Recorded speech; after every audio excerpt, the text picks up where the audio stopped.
మాయ నల్లకనం. ఒకప్పుడు ఒక చిన్న గ్రామంలో శివ అనే అబ్బాయి ఉండేవాడు. అతనికి తోటలో ఆడడం, తన బొమ్మల్ని కడగడం చాలా ఇష్టం. ప్రతిరోజూ అతను బ్రష్ చేయగా లేదా బొమ్మలు కడుగుతూ నల్లకణాన్ని తెరిచి ఉంచేవాడు. నీరు వృథా అవుతుందనే విషయాన్ని గుర్తించలేదు. ఒక రాత్రి అతనికి ఓ కల వచ్చింది. ఆ కలలో ఒక బాధతో నల్లకణం మాట్లాడింది.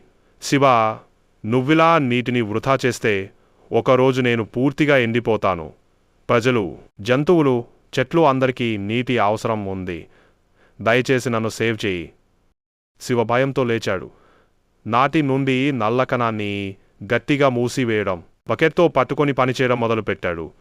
తన స్నేహితులకు కూడా నీటి విలువను చెప్పాడు. చాలా కాలం గడిచింది. గ్రామంలో అందరూ నీరు సేవ్ చేయడం మొదలుపెట్టారు. చెట్లు పచ్చగా పెరిగాయి. బావి నీటితో నిండింది. జంతువులు సంతోషంగా ఉన్నాయి.